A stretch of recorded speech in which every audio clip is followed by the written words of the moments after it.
All right. Hello, everybody. Welcome. My name is Jason Hanley, Vice President of Education at the Rock and Roll Hall of Fame and Museum.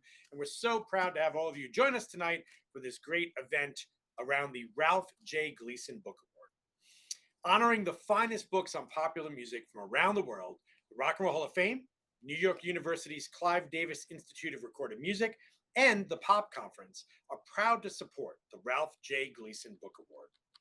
Ralph Gleason was a highly perceptive critic of jazz, pop, and rock music whose words withstand the passage of time, and he perceived the importance of artists like Bob Dylan, Janis Joplin, and Miles Davis.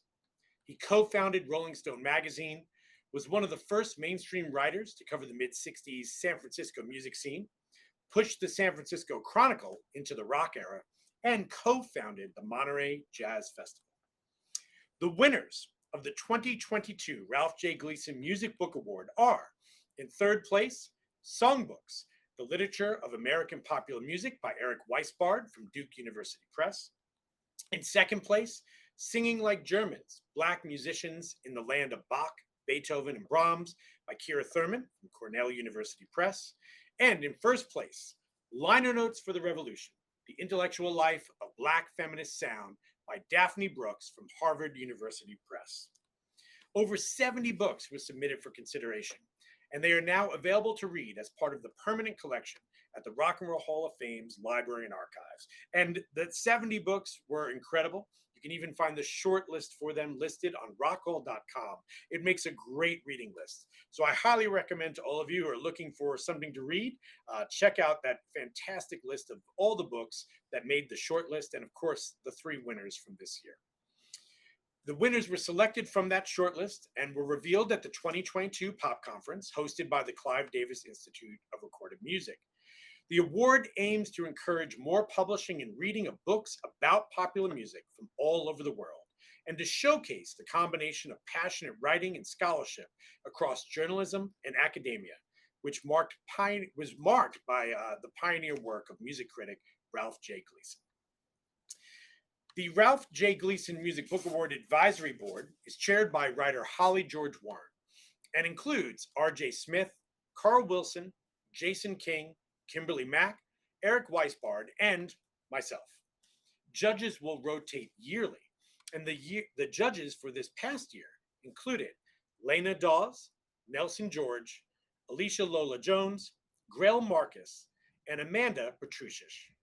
We thank all of the advisory board members and the judges for participating. It was a lot of books to read and get through, and we're really glad that everybody contributed their time to this fantastic book award prize. And now, let's talk about our special event here today, which is a presentation by the winner of the Ralph J. Gleason Book Award for 2022, Daphne Brooks. And this fantastic book, which you can already tell is large and worth the read, every word of it, in fact. Daphne Brooks in this book explores more than a century of music archives to examine the critics, collectors, and listeners who have determined perceptions of Black women on stage and in the recording studio. How is it possible, she asks, that iconic artists such as Aretha Franklin and Beyonce exist simultaneously at the center and on the fringe of the culture industry? Liner Notes for the Revolution offers a startling new perspective on these acclaimed figures, a perspective informed by the overlooked contributions of other Black women concerned with the work of their musical peers. So it is with great pleasure that I welcome today Daphne Brooks to the Rock and Roll Hall of Fame and to this Ralph J. Gleason Book Award event.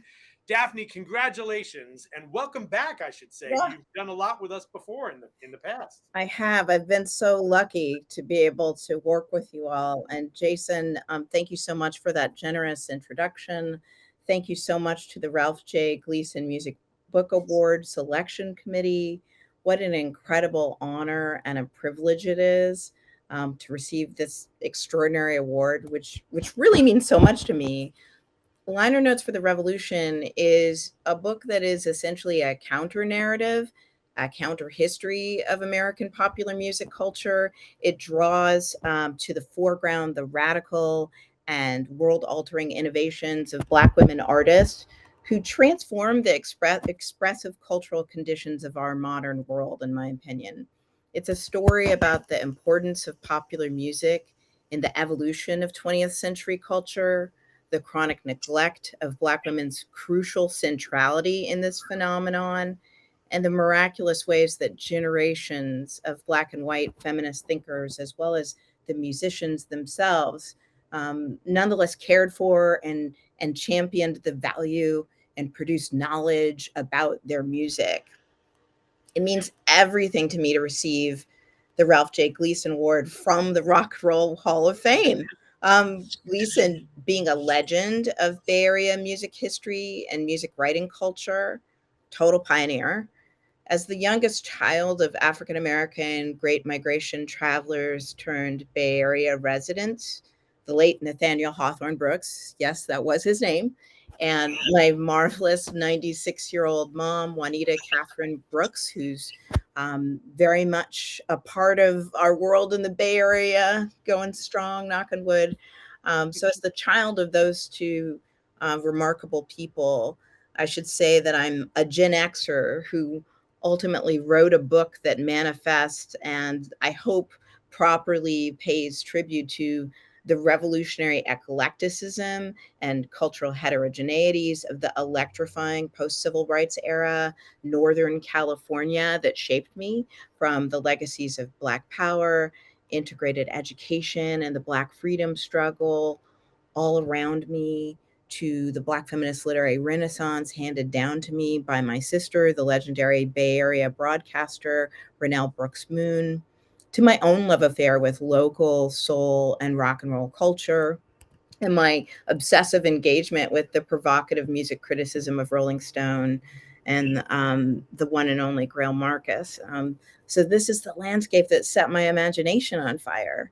And so Liner Notes for the Revolution is really a love letter to all of that, as much as it is an invitation, a call, an SOS to music critics, my fellow colleagues, as well as future Black feminist thinkers, to keep imagining ways of writing the wholly disregarded histories that are all around us and in plain sight, the ones that inform the very foundations of our being and the ones which are awaiting our ability to score them.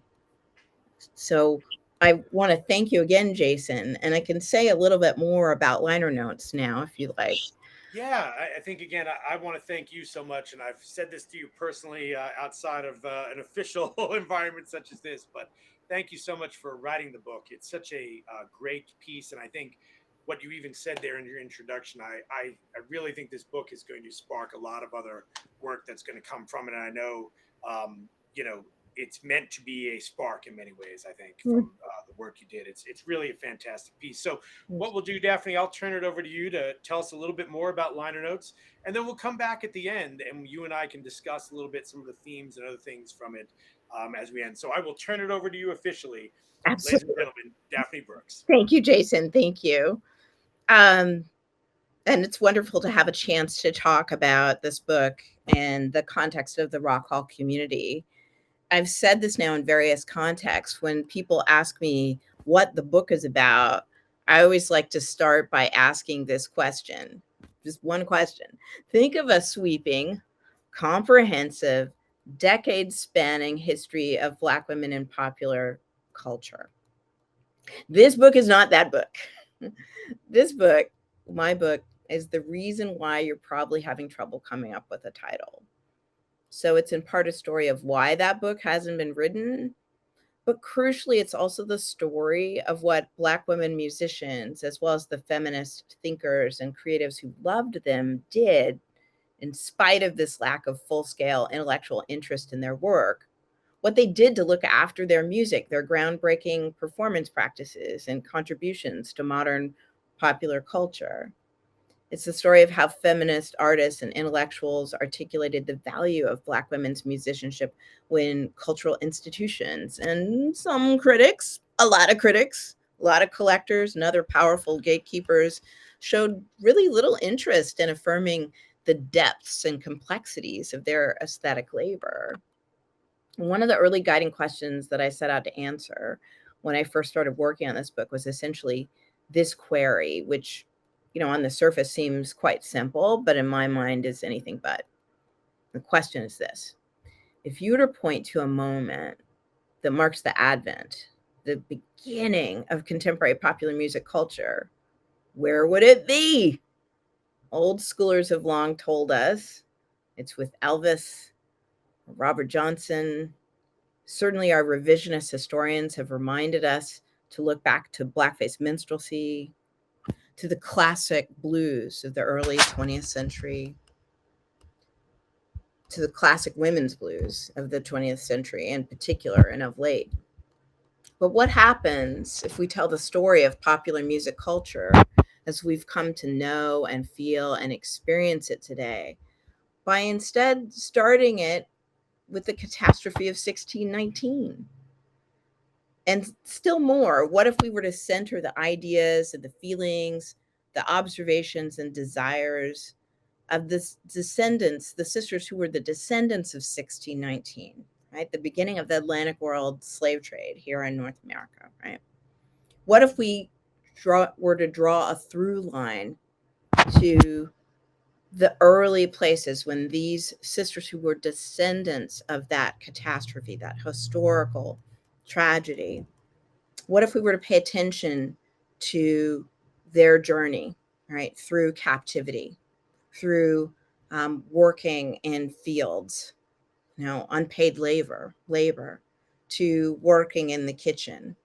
What if we actively kept that history front and center in our readings of Black women's musicianship across the centuries? And what if we took into account the socioeconomic, the material, the psychic conditions that undergird Black women's artistry, right? All informed by that history, right?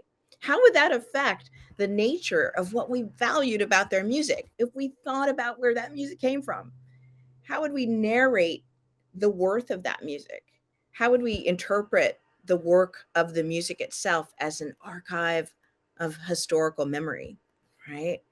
As their Hall of Fame museum when museums weren't built for their work? How could we go about thinking about their music as an archive of our emotional, our affective relationship with that history of subjugation and also brave liberation and resistance? How could we think and hear that music as multifaceted social critique, multifaceted social intimacy? What if we could do more with the stories that we told about the worth of the music? And so I lived with this project through the years. And what became clearer and clearer to me is that the thing I was ultimately after was shaped by centuries of violence, systemic iniquities, the enormity of chronic loss and marginalization that African Americans have experienced in the New World. And I also came to believe that writing about popular music culture, right, could be a project in which we did a better job of trying to capture all of that history in the ways that we listened to the music and wrote about it.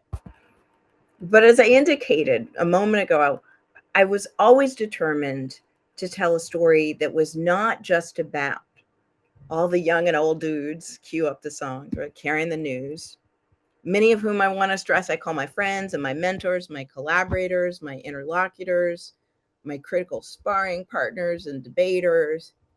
I didn't want to just tell a story about them, but I wanted to equally tell a story about the nearly wholly overlooked histories of women culture makers, performers, and writers, activists, neighborhood folk, and family members.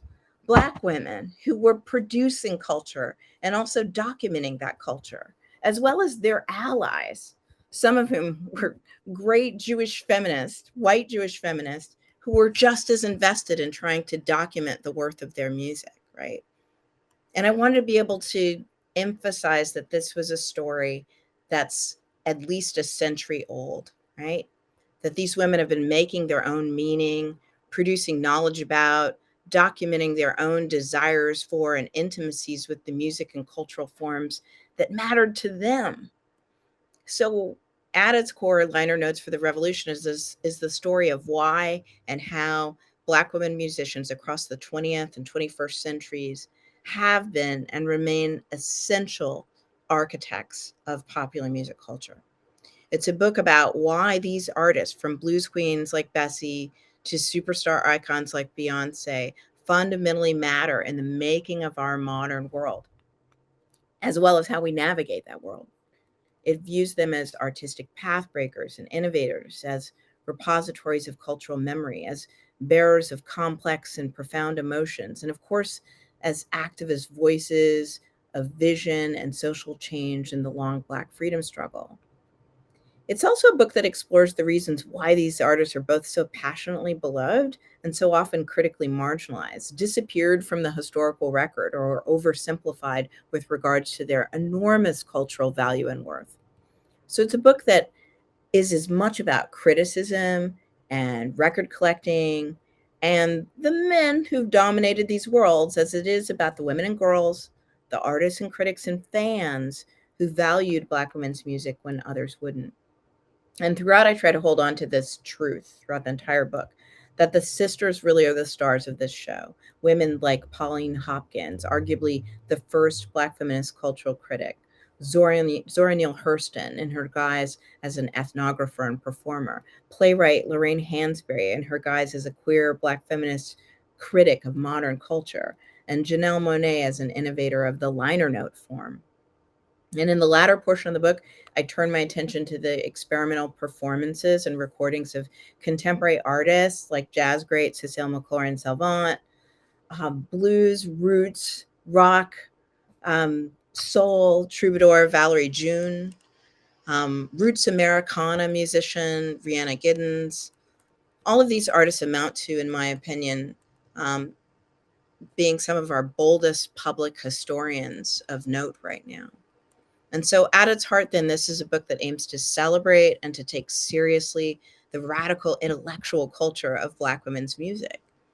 Um, I'm going to close out by just reading and sharing a couple of passages to help give a sense of the arc of the book. So, we'll start with the opening few paragraphs, move to a couple of other quick passages, and then I look so forward to my conversation with Jason. So, here's the opening pages of the book. Quiet as it's kept, Black women of sound have a secret. Theirs is a history unfolding on other frequencies while the world adores them and yet mishears them, celebrates them and yet ignores them, heralds them and simultaneously devalues them. Theirs is a history that is nonetheless populated with revolutionaries, turn of the century vaudevillian Muriel Ringgold rocking her entirety full costume as the Sea, blues trailblazer Mamie Smith breaking the era of modern records wide open, all crazy and Staggerly style love, opera ingenue Anne Brown rewriting Bess to Gershwin's Porgy, High Priestess Nina orchestrating a Brecht and Weill tempest aimed at overturning Jim Crow, and slinky Afro-cosmopolitan Eartha staging her own geopolitical cabaret. It's a history wide enough to encompass rebel with her own cause rock and roller Etta James in a fast car out on the open road, and folk historian Odetta going deep into scholar, thinker, rule breaker Zora's precious vault so that the real work songs can begin. It's Tina Retha in shimmering sequins attacking Al Jolson's Swanee, and those glam ambassadors, the Supremes, pointing us towards somewhere one day after a king had been slain. It's the body and soul of a grown ass musician building bridges over troubled water for her listeners, the electric kinetics of Anime Bullock breaking free from domestic tyranny, funk philosopher Betty Davis inventing her own erotic lexicon, an intergalactic trio LaBelle delivering Afro-futurist theory all up in the club. Theirs is a history of the utopic and the transformative, the strange and the strategically unruly.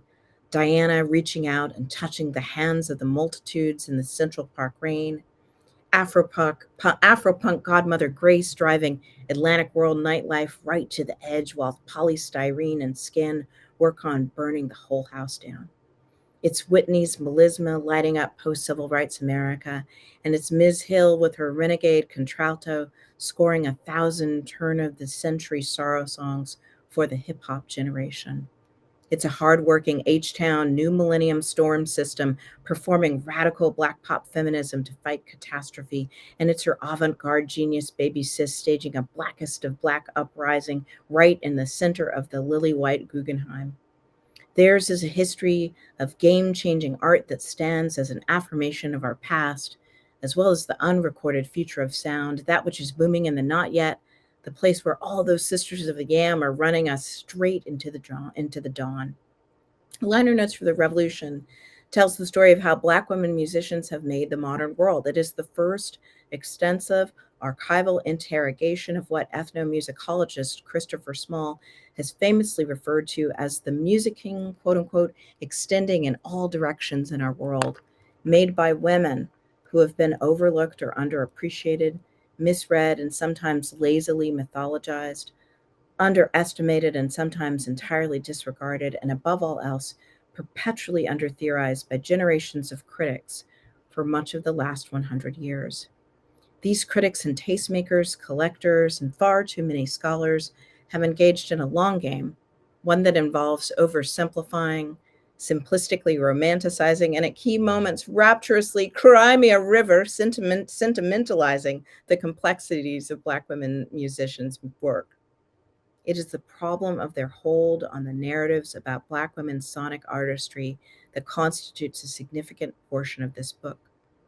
Black women's musical practices are, in short, revolutionary because they are inextricably linked to the matter of Black life.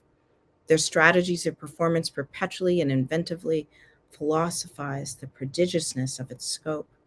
But also, and quite crucially, Black women's musical practices are revolutionary because of the ways in which said practices both forecast and execute the viability and potentiality of Black life. This is not, I argue, a pessimistic operation, though the book does throughout take seriously the ways that various artists have wrestled with the ongoing crisis of precarity hanging over Blackness and its conditions of possibility. As we shall see, the performers and their accompanying scribes and theorists who populate liner notes for the revolution, the sisters who were getting it all down for the record, are in this together, and they are busy, as the literary lioness Toni Morrison might say, busy being original, complicated, changeable, human, quote unquote. Theirs is a revolution in intellectual labor. I use the term labor here very self consciously so as to reference Black radical tradition theorist Cedric Robinson's classic observations about the way that Black work matters in relation to modern life. He insists that we, quote unquote, pay close attention to what W.E.B. Du Bois was saying.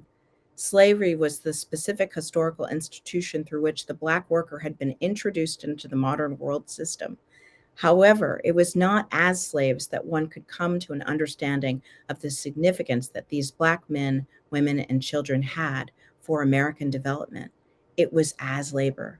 He had entitled the first chapter to Black Reconstruction, The Black Worker, reminds Cedric Robinson about W.E.B. Du Bois. Now, I've gone on for quite an arc here, and so perhaps I'll wind up and just say that this book divides into a side A and a side B in homage to the two kinds of history that I try to capture in this book. Side A, conceptually, is thinking about stories of feminist intellectuals, musicians and critics and journalists and artists and collectors. These are the stories I think of as the big hits, so to speak, the lead singles on the radio, the music that you'd hope to hear on the airwaves, even if these sounds are all new to you. The side B of the book takes an experimental turn, and in part it follows a more speculative line of inquiry about the history of blues women's recordings and the historical problem involving who's largely had access to collecting and telling the story of these recordings. It then turns to an exploration of where and how Black girls and women have found their own meaning in record culture.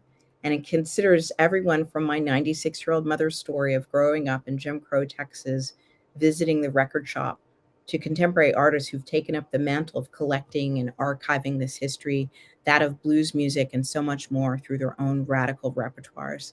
it closes out with the one and only Beyonce's Lemonade as one of our mammoth archival digs about Black history and Black radical life. And with that, I'm thrilled to be able to have a further discussion about liner notes for the revolution today.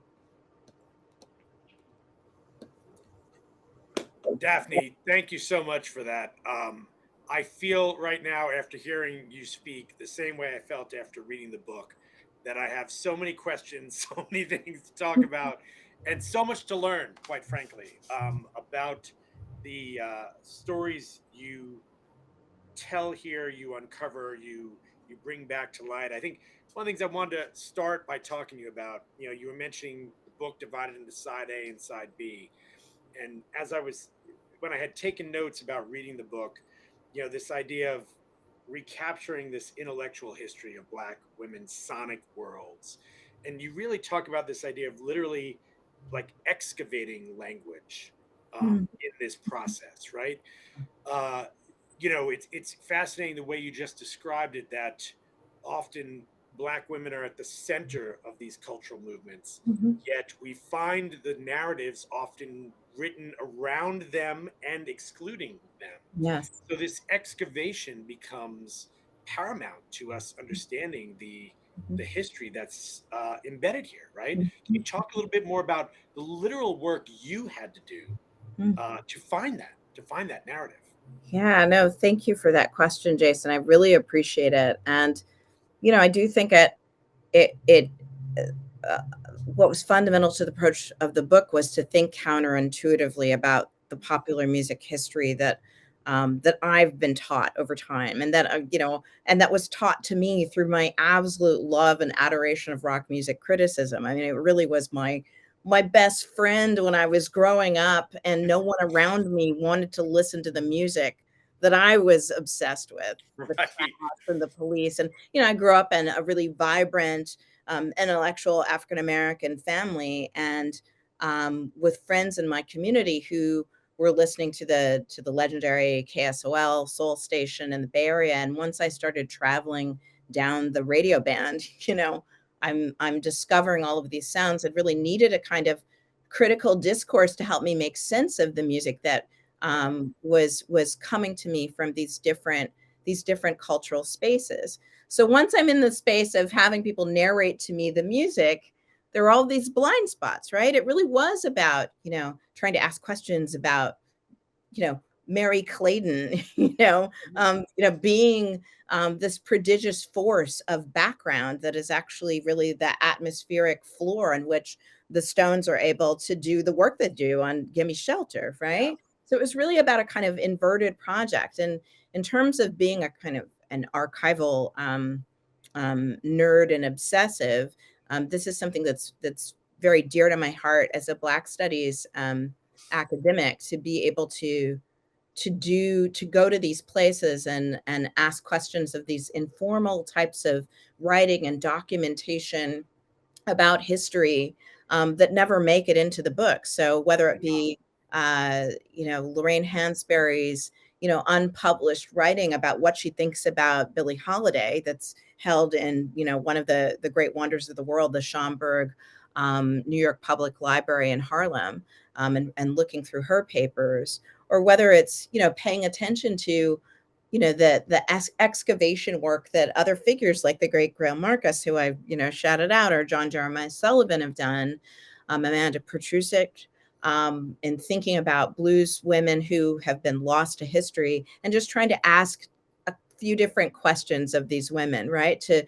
be able to think more about their entire life worlds, that informed the music of, say, Gishi and Alvey, right? To get to a Last Kind Word Blues, for anyone who hasn't tracked on the amazing story of these women who made six sides for Paramount Records in the early 1930s, one of the mammoth Race Records labels. We didn't know much about these women, and between John and Grail, they've done a lot to be able to piece back together how they ended up in that studio. But I wanted to be able to keep asking questions of that larger kind of swath of epic African American history and the conditions that inform, even having the impulse to write songs that document, um, the material and emotional conditions of Black life. So, I've spent a lot of time both in archives, but also in conversation with other critics and trying to ask different questions of the work that they've been doing that is, central to my own ideas, and pushing my own ideas further. Yeah, it's interesting to think about that, especially when you mention things like, unpublished works, right? I mean, these things that existed that were there were cultural artifacts that may not have reached broader audiences, but at the Yeah. same time, I think in this dialogue, you have the music itself, right? Mhm. The words of some of these artists become, everywhere, right? They're mainstream, Aretha, Yes. Tina Turner. But on the Right. other hand, you and I've talked before about artists who, maybe got lost for a while in the story, Sister Rosetta Tharpe, or, Yes. I was even thinking you mentioned Betty Davis, who, Right. how can you not love Betty Davis, who just passed away earlier this year? And, Yes. you barely ever hear her mentioned often in Right. mainstream stories about music and her contributions. So you've got these sort of dualities of these Mhm. voices that are, um, looked at or heard in a certain way, maybe I should say, Mhm. and then Mhm. others that maybe aren't heard at all. Mhm. How do you think about weaving those together as part of this same narrative in that way? Yeah, no, thank you. I mean, I was trying to destabilize our presumptions about stardom, about what it means to Yeah, be a kind of iconic, a word that's used quite a bit right now, yeah, but to be a kind of iconic success in the music industry, and yet to have certain kinds of silences around the ways that we produce knowledge about their worth and the value of their work and the details about what went into their work, right? You really get this kind of explosion of writing about Aretha Franklin in particular in the wake of her passing, which is incredibly tragic. It's not to yeah, say that, David Ritz and, many other folks have been, you know, dealing with her legacy for quite a long time. That kind of intellectual work around thinking about the icons was important to me to try to keep at the center of this book, and at the same time to pay attention to those marginalized figures, people who were either nameless or who'd been forgotten in history, and to ask questions about why they were forgotten, why are they presumed lost, to put pressure on the question of lost to whom, lost in what right, context, right? What are totally, the yeah, forces that create loss? To just tell a richer and deeper and wider panoramic story about popular music culture that includes the people who were able to make it through the door, and to ask questions about what it meant for certain people to make it through the door and other people to be absolutely obscured from the historical record. So I wanted to be able to merge those two narratives and think about the ways that they're entangled to us in ways that we haven't really questioned fully. yeah. I think that takes me back to something you said a moment ago about the kind of criticism and record collector culture and all of this, right? That some of that frequently has a hold on the narrative, right? I think is what you said, Yes. and Yeah. that even the sort of objectification of the record collector culture occasionally Mhm. can Mhm. place certain records or artists in these rarefied airs, but for maybe not the right reasons, right? When you think about their art and what they were trying to accomplish. So, Mhm. can you talk a little bit about that, of looking into this idea of criticism and record collection as a part of that narrative that develops around rock and roll and popular music?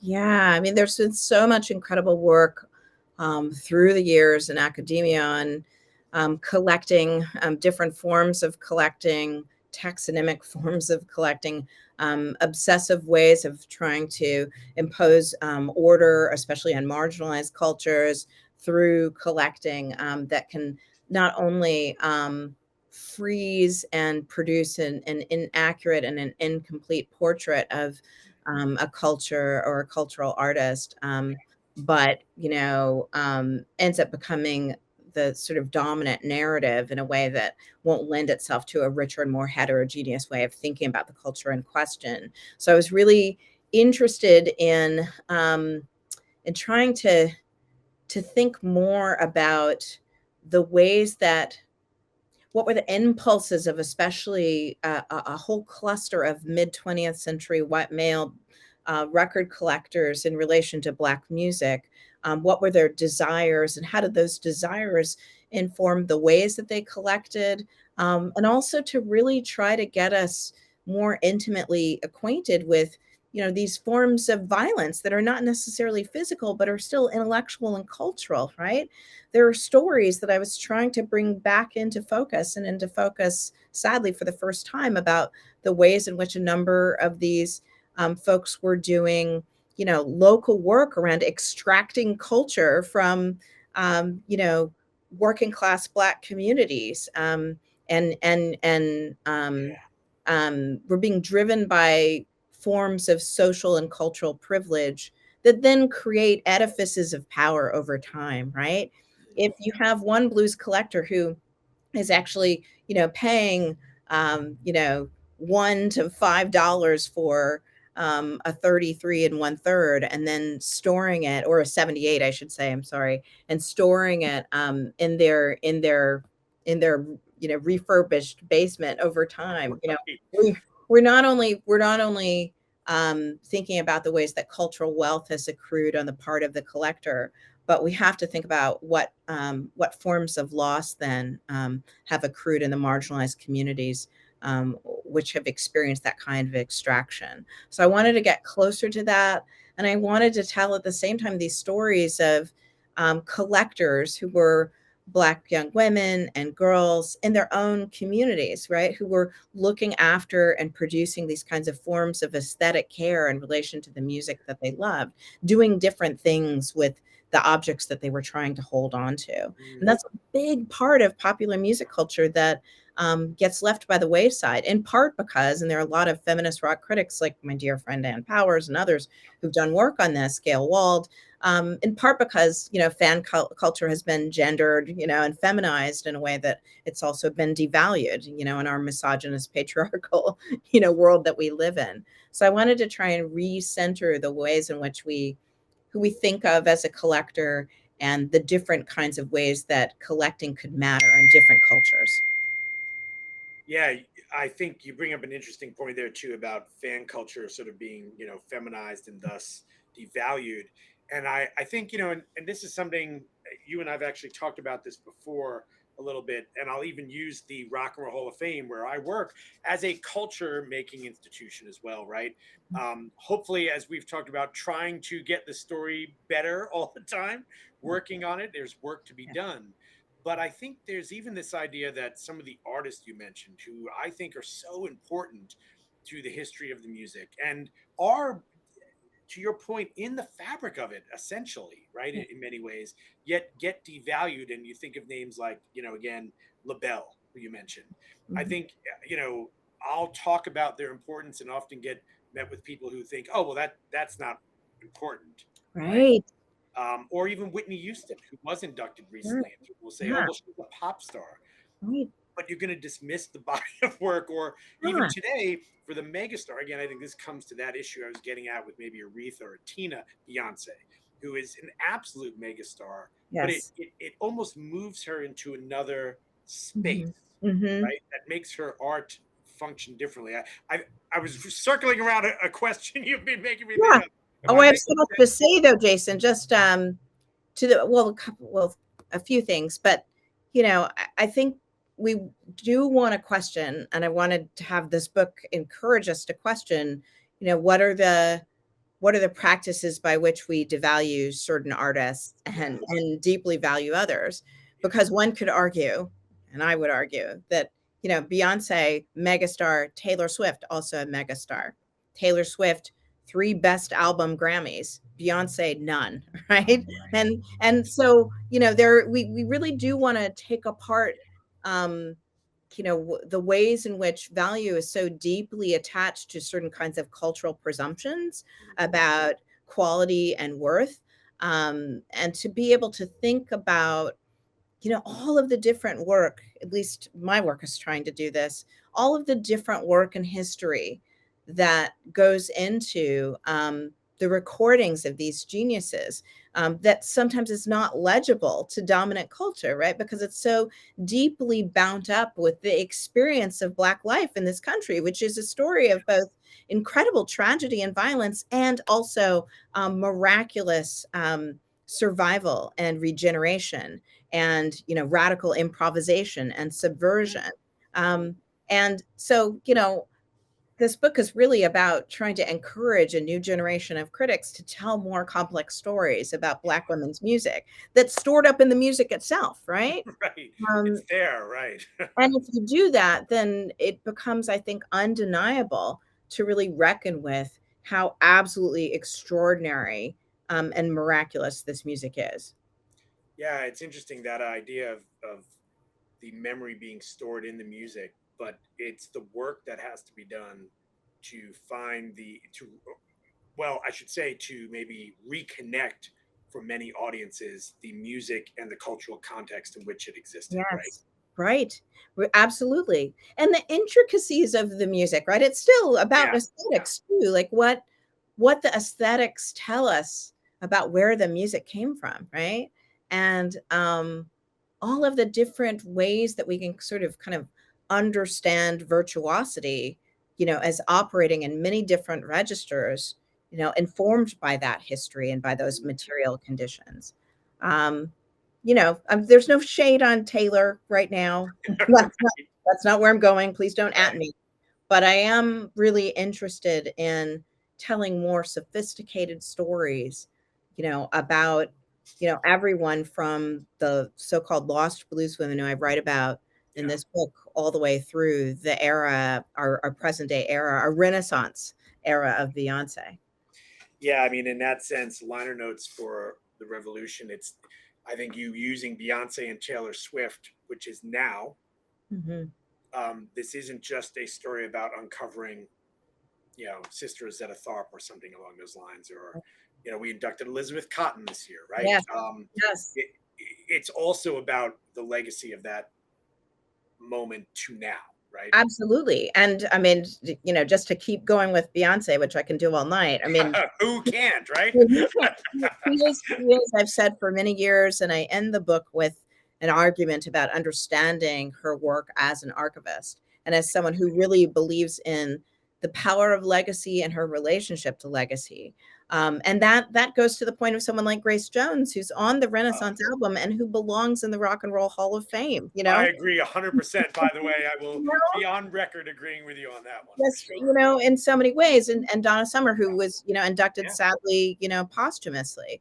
yeah, So there's a way that, Beyonce across the past 2 decades now, has just really, consistently and increasingly used her own creative platform in order to re-engage, reactivate that history, and to remind us of the ways that musical repertoires can be, sites for engaging and reanimating the histories that matter to us and the histories yeah. that we value. And I think, just to say, maybe state the obvious in that point, she has taken those things that she's done as an archivist and bluntly faced them to popular culture, who may or may not understand their value at Right. times, right? That's right.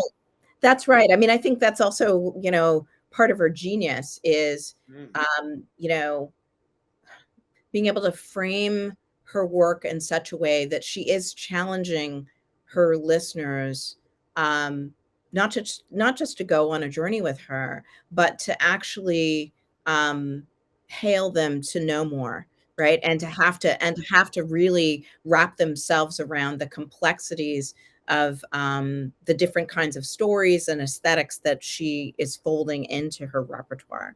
Um, yeah, she's really extraordinary, and it was important to me to have that kind of moment of ending the book in a way that, again, with All Flowers to Grail Marcus, is sort of picking up on this idea of what it means to use music as a laboratory for history. And, Grail has shown us that through his extraordinary work on Bob Dylan and the band through the years, and many other folks.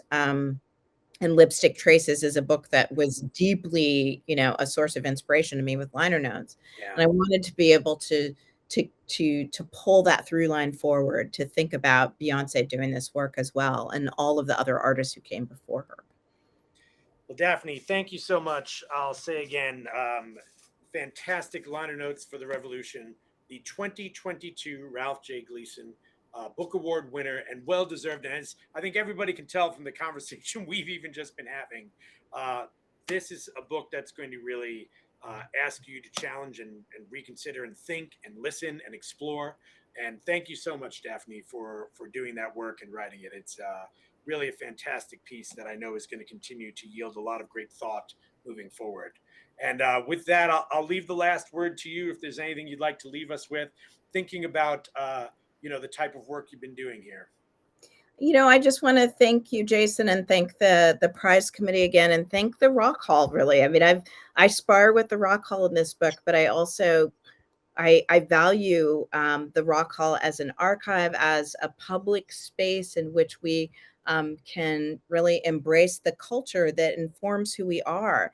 And I love the work that the education staff and the curators are doing there to expand the ways that we define culture and that the ways in which we define rock and roll. And so it means everything to me to receive this award. I'm just truly, truly honored. Thank you so much. Thank you, Daphne, and thank you everyone for watching. And the submission, if you're watching this at the end of 2022, the submission for the 2023 prize is now open, and you can find that on rockhall.com. Once again, Daphne, thank you very much, and thank you everybody for watching today.